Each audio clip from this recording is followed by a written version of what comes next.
भरोसा है। अविश्वास का मतलब है कि मुझे भरोसा है कि ये नहीं है। अंध कब होता है? जब मैं ऐसी चीज पर विश्वास करूं या अविश्वास करूं जो अनुभवों से या लॉजिक से सीधे सीधे खारिज हो सकता है, मैं तब भी विश्वास कर रहा हूं। अगर मेरा कोई विश्वास इजीली रेफ्यूटेबल है, या तो एविडेंस से या लॉजिक से, तो वो अंधविश्वास है। अगर वो रेफ्यूटेबल नहीं है इजीली, तो हम कहेंगे कि विश्वास है, या अविश्वास है, अंधविश्वास नहीं है। एग्जाम्पल लेके देखते हैं। और ये भारत की बात नहीं है, विकसित देशों में खूब अंधविश्वास चलते हैं, आज भी चलते हैं। अमेरिका में जिस दिन 13 तारीख को फ्राइडे पड़ जाता है ना, पूरा अमेरिका मरणासन्न हो जाता है। उस दिन सब अधमरे होते हैं कि आज कुछ ना कुछ होकर रहेगा। 13th एंड फ्राइडे एक साथ अगर आ गया, उनका जीना मुश्किल हो जाता है। उनके सामने शीशा टूट जाए तो अगले 7 साल के लिए जीवन खराब हो जाता है उन लोगों का। 7 साल अगर शीशा टूट गया तो। बात बात पर टचवुड करते हैं, जो यहाँ भी हमने सीख लिया। आजकल हम भी टचवुड करने लग गए हैं। वहीं से आया है, इंग्लैंड से अमेरिका भी गया, इंग्लैंड से यहाँ भी आ गया। तो टचवुड हम नहीं कर रहे, इंग्लैंड वाले करवा रहे हैं हमसे। 13 नंबर का अंधविश्वास इंग्लैंड का है बेसिकली, जो अमेरिका में भी चला गया है, भारत में भी आ गया है आजकल। फिंगर्स क्रॉस्ड, अरे कुछ होने वाला है, क्रॉस कर लो फिंगर, ये भी इंग्लैंड का अंधविश्वास है। हमने इंग्लैंड से बहुत कुछ लिया है, अंधविश्वास भी लिए हैं बहुत सारे। काली बिल्ली वाला अंधविश्वास भी इंग्लैंड का है, जो अमेरिका में भी चलता है। पर इंग्लैंड के कुछ हिस्सों में काली बिल्ली अच्छी मानी जाती है, कुछ में काली बिल्ली खराब मानी जाती है। अमेरिका और भारत ने काली बिल्ली को खराब मान लिया, उतना ले लिया है। एक तो उसमें रेसिज्म है कि काली ही बिल्ली क्यों खराब है भाई।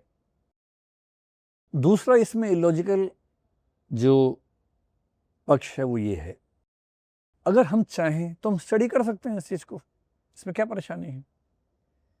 आप 10 लोगों को और 10 लोगों को, 20 लोगों को सब्जेक्ट बना लीजिए।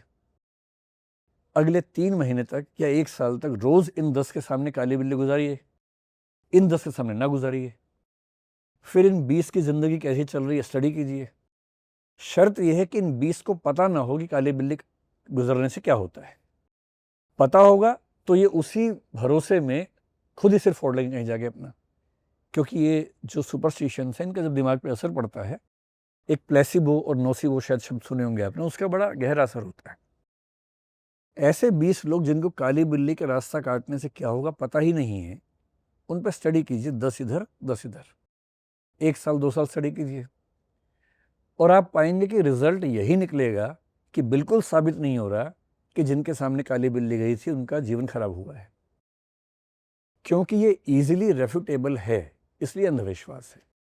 लॉजिकली भी भाई मनुष्य इतना ताकतवर है, मनुष्य का रास्ता बिल्ली काट गई और मनुष्य का जीवन खराब हो गया। ये ह्यूमनिज्म है या कैटिज्म है? हम तो ह्यूमनिज्म की बात करते हैं कि मनुष्य सबसे ताकतवर है, होमो सेपियंस है। ये कितनी लॉजिकल बात है। फिर काली ही बिल्ली क्यों? अगर बिल्ली से कुछ तरंगें निकलती हैं जो नुकसान करती हैं, वो काली बिल्ली में क्यों निकलेंगी, सफेद में भी निकलेंगी? क्योंकि बिल्ली के रास्ता काटने से नुकसान होता है, ये रेफ्यूटेबल है, एविडेंस के साथ भी, एम्पायरिकली भी, लॉजिकली भी, इसलिए अंधविश्वास है। लेकिन आज से 100 साल पहले लोग कह रहे थे कि चंद्रमा पे हम जा ही नहीं सकते। उस समय कल्पना ही होती थी, जैसे हमारी परंपरा में चंदा मामा कहते हैं कि तो चंद्रमा जो मामा है हमारे। बहुत इंटरेस्टिंग कहानी अगर आप सुनना चाहें, अब बहुत जल्दी में तो नहीं है, थोड़ी कहानी सुनाओ बीच बीच में। एक कहानी आपको सुनाता हूँ। ये कहानी 17वीं सेंचुरी की शुरुआत की है। अभी 5-6 दिन पहले हमारी रिसर्च टीम रिसर्च करते करते कहानी हमें मिली और बड़ा मजा आया पढ़ के हमें। हमारी एक रिसर्च टीम है जो साइंस, माइथोलॉजी, इन सब पे खूब रिसर्च करती रहती है और हम लोग लगभग रोज बात करते हैं।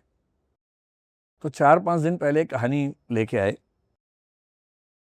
आपने एक वैज्ञानिक का नाम सुना हो, केपलर, जोहानिस केपलर उसका नाम था, जर्मनी का था वो। और वो 17वीं सेंचुरी की शुरुआत में और 16th के अंत में जीवित था। उसने एक फिक्शन लिखा, एक कहानी लिखी, जर्मन भाषा में लिखी। उस कहानी का अंग्रेजी में अनुवाद करें नाम का, तो नाम है द ड्रीम। ठीक है। वो पहली फिक्शन वेस्ट की मानी जाती है, साइंटिफिक फिक्शन, साई-फाई जिसको बोलते हैं ना, पहला साइंटिफिक फिक्शन उसको मानते हैं। उसमें उसने क्या इमेजिन किया? इमेजिन किया कि एक बच्चा चंद्रमा पर पहुंच गया है और चंद्रमा पर एक पूरी बस्ती है, लोग रहते हैं वहां पर। वहां एक महिला रहती है। उस महिला का वर्णन करते हुए उसने सबकॉन्शियसली अपनी माँ जैसा चेहरा बना दिया, जैसे उसकी माँ दिखती थी। कैथरीना नाम था उसकी माँ का। जितनी वो लंबी थी, जैसा उसका फेशियल एक्सप्रेशन से, उसकी माँ काफ़ी बुलंद महिला थी, समाज में काफ़ी पॉपुलर थी। तो वैसा ही हुलिया, वैसा ही व्यक्तित्व उस महिला का बनाया। और वो चंद्रमा की बस्ती पर क्या करती थी? जादू।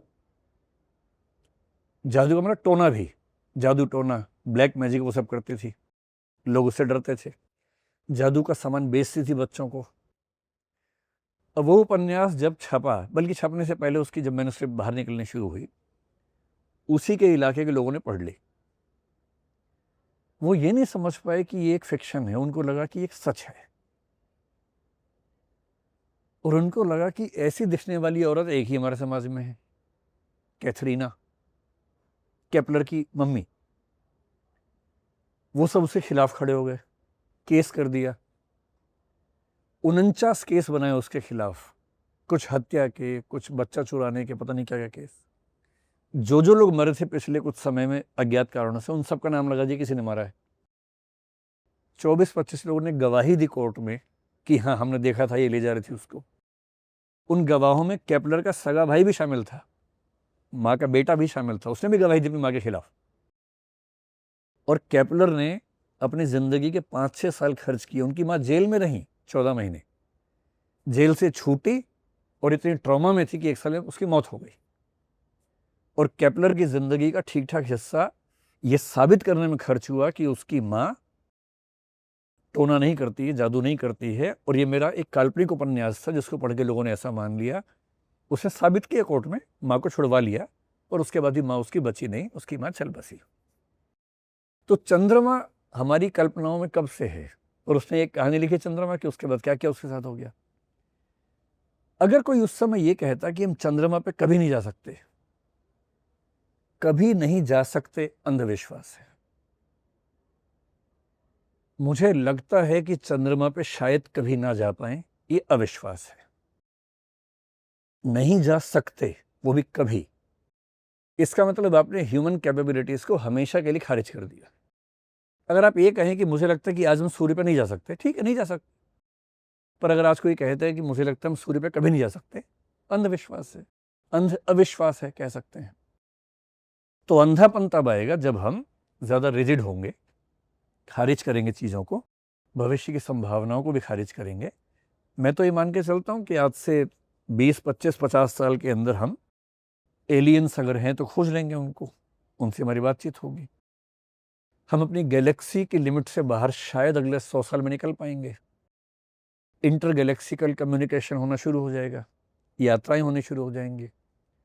हो सकता है कि 1000 साल के बाद इंटर गैलेक्सिकल जर्नी उतनी ही आसान हो जितनी दिल्ली से कानपुर की जर्नी है। कौन सी बड़ी बात है, स्पेस ट्रेवल शुरू हो ही गया है। तो मनुष्य की संभावनाओं में मुझे तो चरम विश्वास है। और मैं मानता हूं कि जब तक सृष्टि का अंतिम रहस्य नहीं खुलेगा, अगर तब तक कुछ मूर्ख राष्ट्रपतियों, प्रधानमंत्रियों की वजह से दुनिया खत्म नहीं हो गई और वैज्ञानिक बचे रहे, तो कभी ना कभी अंतिम सत्य हम खोज ही लेंगे। चाहे उसमें 1000 साल लगें, चाहे लाख लगें, चाहे करोड़ लगें। अगर इंसानी सभ्यता बची रही तो अंतिम उत्तर खोज ही लेंगे। इसलिए अंधविश्वास वहां होता है। हम कभी चंद्रमा पे नहीं जाएंगे, अंधविश्वास है, नहीं जा सकते। हम लगता है कि चंद्रमा पता नहीं देख पाएंगे या नहीं, ये अविश्वास है, अंधा नहीं है। और कभी ना कभी चंद्रमा देख ही लेंगे, ये विश्वास है। आज ही देख लेंगे शाम तक, ये अंधविश्वास है। मतलब अंधे होकर विश्वास कर रहे हैं विज्ञान के ऊपर, क्योंकि वो लॉजिकली एक्सप्लिकेबल नहीं है। ठीक सर, इसी को थोड़ा सा और आगे बढ़ाएं तो अंधविश्वास के मामले में ही एक सवाल मेरा ये बनता है कि अभी कुछ दिन पहले एक चंद्रग्रहण की घटना हुई थी, और चंद्रग्रहण की उस घटना के बारे में जानने के लिए मैंने न्यूज़ चैनल ऑन किया, तो वहाँ पे एक आदमी बता रहा था कि महिलाओं को घर से बाहर नहीं निकलना चाहिए, सब्जी नहीं काटनी चाहिए, खाना नहीं बनाना चाहिए, खाना नहीं पकाना चाहिए। और दूसरी तरफ कुछ वैज्ञानिक ये भी बता रहे थे कि ये सब अंधविश्वास है, इसे मानने की ज़रूरत नहीं है, इंसानों को इसका कोई फ़र्क नहीं पड़ने वाला है। लेकिन उसके बाद भी मैं देखता हूँ लोग मानते नहीं हैं, उस चीज़ को फॉलो करते हैं। आपने जो टीवी डिबेट्स देखी होंगी, मेरे ख्याल से उसमें 6, 7, 8 लोग बैठे होंगे डिस्कशन में, उन 8 में से वैज्ञानिक 1 या 2 ही होंगे, 5 या 6 धार्मिक लोग बैठे होंगे, है ना। ये हमारे टीवी का मिजाज आजकल है। ये मैं अंदाजे से कह रहा हूँ, मैं तो टीवी नहीं के बराबर देखता हूँ, तो पर मुझे अनुमान है कि टीवी की दुनिया में क्या चलता है। आपका सवाल है कि लोग क्यों नहीं मानते और ये लोग ऐसा क्यों कहते हैं, ये बात पूछना चाह रहे हैं ना। थोड़ा सा पीछे चलिए कि ऐसा क्यों हुआ होगा, क्योंकि आप में से किसी ने एक सवाल में चमत्कार शब्द का इस्तेमाल किया था, वहां से थोड़ा बात शुरू करते हैं। हम 70,000 साल पहले कॉग्निटिव रिवॉल्यूशन नाम की एक चीज हुई, कहते हैं कि वहां से इंसान ने लॉजिकली सोचना शुरू किया। ध्यान से समझना है, इस ब्रह्मांड की आयु 1400 करोड़ साल है, पृथ्वी की आयु 450 करोड़ साल है, जीवन की उत्पत्ति को 350 करोड़ साल हो चुके हैं। इन 350 करोड़ साल में केवल 3 लाख साल पहले होमोसेपियंस बने हैं और इनमें केवल 70,000 साल पहले इंसान ने सोचना शुरू किया है लॉजिकली। तो हमारे जीवन की कुल आयु 350 करोड़ साल में से सोचने समझने की आयु 70,000 साल की है सिर्फ, और कम से कम 3 लाख साल होमोसेपियंस वाले, लेकिन उसके पीछे की मेमोरीज तो आ ही रही होंगी जेनेटिक तरीके से हमारे पास। कई लाख सालों से इलॉजिकल, इररेशनल, अनसाइंटिफिक चीज़ें हमारी परंपरा में, कल्चर में हमें मिलती हुई आ रही हैं। ये हमारा मेकअप है, हम ऐसे बने हैं। इन 70,000 साल में भी अगर आप थोड़ा ध्यान से देखें, पहली बार लोगों ने दार्शनिक वैज्ञानिक प्रश्न कब शुरू किए। हम अगर वेद को सबसे पहला मान लें, हम अगर कहें कि भाई जो हमारे वेद लिखे गए वैदिक पीरियड में, अर्ली वैदिक पीरियड में, ऋग्वैदिक पीरियड में, वो सबसे पुराना मान लेते हैं, तो भी हम कितना मान लेंगे? 5,000 साल पहले मान लेंगे। अगर पश्चिम में देखेंगे तो मेसोपोटामिया थोड़ा सा पहले दिख जाएगा, ग्रीक वगैरह आपको करीब 2,500 साल पहले के दिखेंगे। 600 BC आज 2100 है, तो 2,500 साल मान लीजिए। तो 5,000 साल पहले, सिर्फ 5,000 साल पहले दार्शनिक प्रश्न आने शुरू हुए। कुछ वैज्ञानिक भारत में भी हुए, कुछ वहां भी हुए, लेकिन विज्ञान एक एस्टेब्लिश्ड ट्रेडिशन के रूप में वैज्ञानिक क्रांति के साथ अगर देखें तो 500 साल की बात है, मुश्किल हो 17-16 सेंचुरी की बात है। अब सोचिए कि इंसान की खास बात क्या है, उसके पास लॉजिक है, और हमारी पूरी कल्चर की डेवलपमेंट का जो सबसे बुनियादी लॉजिक है वो पता है क्या है? कि हर कार्य के पीछे कारण होता है, causation. There is a cause behind every effect. ये मोस्ट बेसिक आर्गुमेंट है, प्रीमाइस है, जिस पे हमारी सारी की सारी दुनिया तरक्की चलती है कि कुछ हुआ है तो कारण तो होगा ही होगा, ऐसे तो हो नहीं सकता है।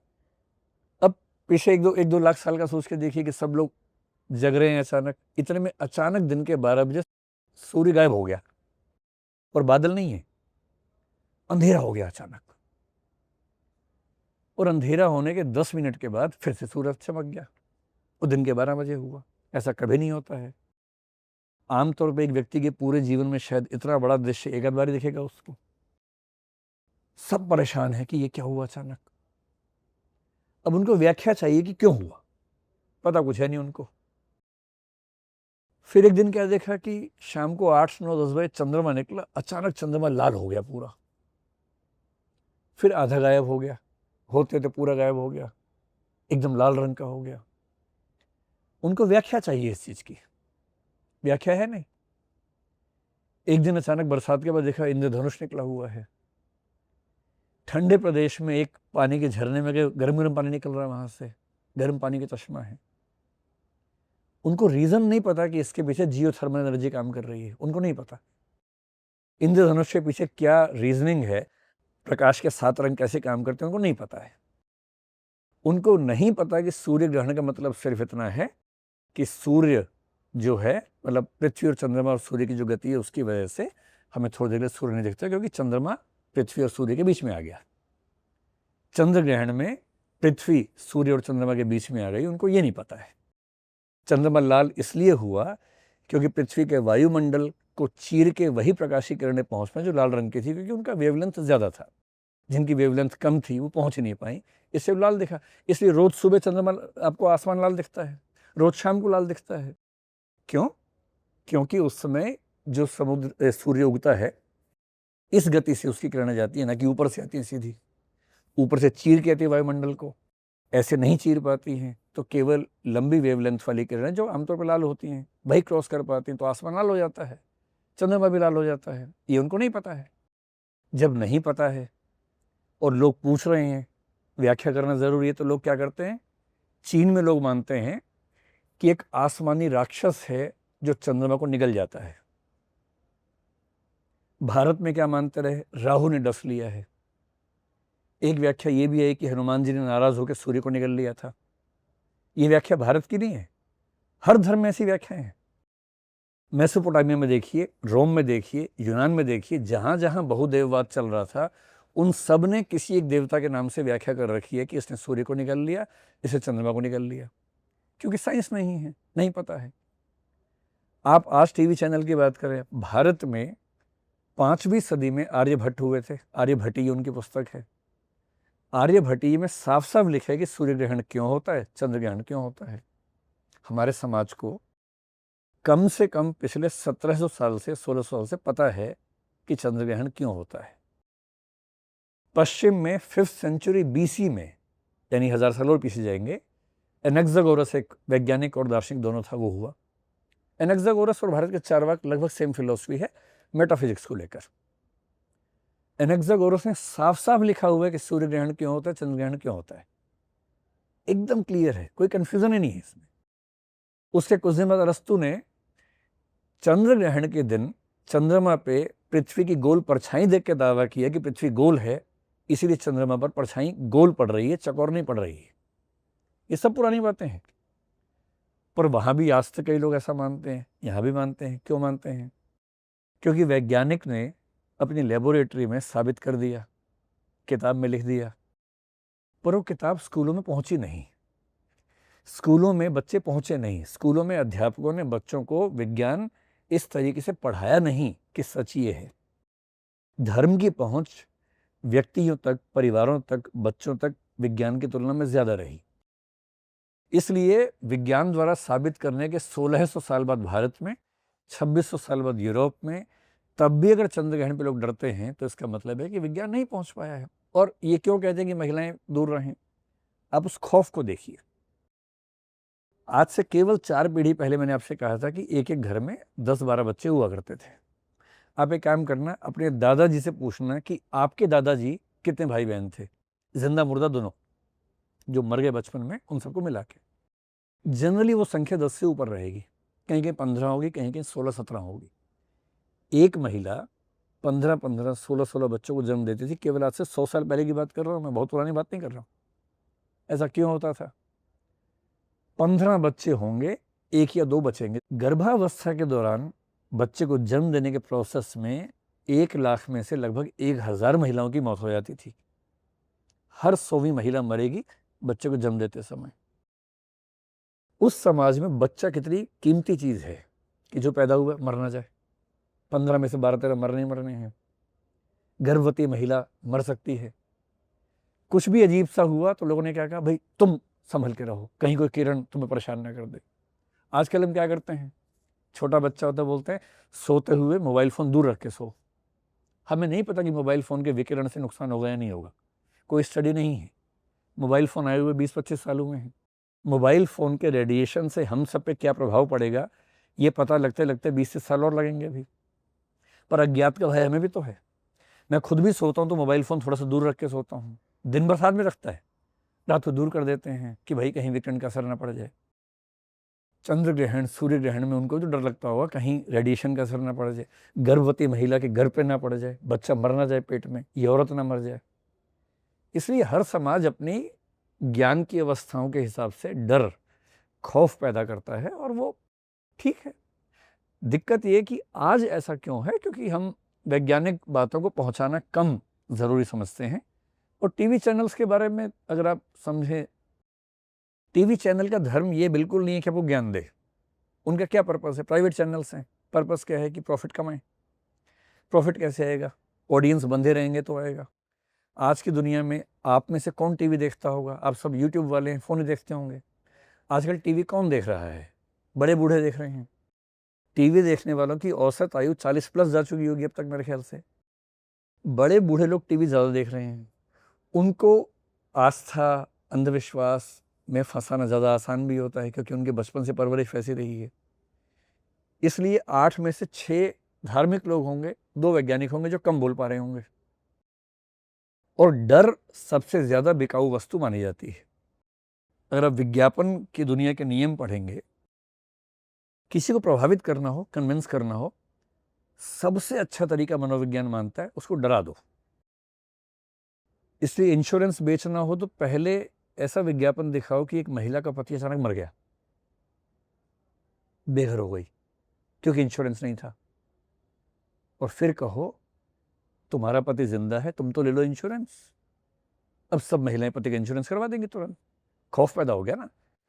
डर से ज़्यादा कुछ नहीं बिकता है। और इसलिए जब आप कहेंगे चंद्र ग्रहण में डरना है तो लोग चिपक के टीवी देखेंगे। आप कहेंगे डरने की बात नहीं है, चैनल चेंज कर लेंगे। बांध के रखना है ना। तो टीवी की अपनी इकोनॉमी है, उस विज्ञापन की इकोनॉमी की बात करना अलग है। तो आपके सवाल के मैंने 3 जवाब दिए कि टीवी ऐसा क्यों दिखाता है, खौफ क्यों पैदा करता है, क्योंकि उसका ऑडियंस वैसा है और चिपकाने के लिए भय की अपनी कीमत है। और ये ज्ञान हमें है या नहीं, तो बहुत पहले से ज्ञान है। फैला क्यों नहीं है? क्योंकि हमने विज्ञान को ठीक से फैलाया नहीं है। हमने अब तक उतनी मेहनत नहीं की। अगर उतनी मेहनत करेंगे तो चीज़ें ठीक रहेंगी। सर मेरा सवाल यह है कि आजकल कई लोग ये मानकर चल रहे हैं कि ईश्वर नहीं है, तो क्या यह ईश्वर को ना मानना भी एक तरह का अंधविश्वास नहीं है? हाँ है। अगर आप ये मान के चल रहे हैं कि ईश्वर नहीं है तो ये अंध अविश्वास है। मतलब इस पर फिर ध्यान रखना है, ईश्वर नज़र नहीं आता है। जो नज़र नहीं आता है पर आप मानते हैं तो साबित करने की जिम्मेदारी किस पर आएगी? आप पे ही आएगी। ईश्वर को मानने वाला आज तक कोई भी ईश्वर को साबित नहीं कर पाया है। जो आर्गुमेंट्स होते हैं, 6 आर्गुमेंट्स हैं दुनिया में फेमस, वो 6 के 6 आर्गुमेंट्स हम फिलोसफी में पढ़ते हैं। उनमें से कोई भी एब्सोल्यूट लेवल पे साबित कर नहीं पाता है, केवल संभावना ही साबित होती है। तो पहला पक्ष ये है कि ईश्वर साबित नहीं हो पाता है, कोई भी नहीं कर सकता है। लेकिन अगर ईश्वर को मानने वाले ईश्वर साबित नहीं कर पा रहे, तो ये भी ध्यान रखना है कि ईश्वर इतनी रैंडम कल्पना नहीं है। पूरी दुनिया हमें दिख रही है, उस दुनिया के पीछे कोई फैक्टर रहा होगा। ये कोई इतनी रैंडम बात भी नहीं है कि आप सीधे खारिज कर देंगे। तो अभी तक ईश्वर का न होना भी साबित नहीं हुआ है। इसे बहुत आसान एग्जांपल में समझना होगा। मान लीजिए कि ए नाम के व्यक्ति पर आरोप लगा कि उसने चोरी की है। अदालत में बहस हुई, साबित नहीं हो पाएगी चोरी की है उसने। तो कोर्ट क्या करेगी? कोर्ट कहेगी निर्दोष है, बाइज्जत बरी किया जाता है। ए ने चोरी की साबित नहीं हुआ, इससे यह साबित नहीं हो गया कि ए ने चोरी नहीं की थी। ए ने चोरी की, यह साबित नहीं हो पाया। इससे यह साबित नहीं हुआ कि ए ने चोरी नहीं की। हम तो जानते चोरी की थी उसने, प्रमाण नहीं छोड़े थे, बहुत सफाई से काम किया था। तो यदि यह साबित नहीं हुआ कि ए ने चोरी की है, तो 2 संभावनाएं हैं। या तो ए ने चोरी की ही नहीं थी, या बहुत सफाई से की थी। 3 संभावनाएं हैं। और लॉजिक की दुनिया में जहां 2 से ज्यादा ऑप्शंस हों, वहां ऑप्शंस को 2 ही मान के साबित करने का प्रयास करना कि ये नहीं तो वो, ये एक फैलेसी है, तर्क दोष है। यहां संभावनाएं 2 नहीं है। एक क्या है? ईश्वर है, साबित हो सकता है। ईश्वर है, साबित नहीं हो सकता। ईश्वर नहीं है, ये साबित हो सकता है। ईश्वर नहीं है पर यह साबित नहीं हो सकता। 4 संभावनाएं हैं। तो अगर एक संभावना खारिज हुई तो भी 3 संभावनाएं खुली हुई हैं। इसलिए एक कायदे का वैज्ञानिक व्यक्ति, तार्किक व्यक्ति क्या कहेगा कि भैया ईश्वर का होना साबित नहीं हो पाता है। ईश्वर नहीं भी हो सकता है, हो भी सकता है। होगा तो ठीक है, नहीं होगा तो ठीक है। तब तक के लिए मैं ये मान के चल रहा हूं कि है या नहीं है, जो मेरी चॉइस है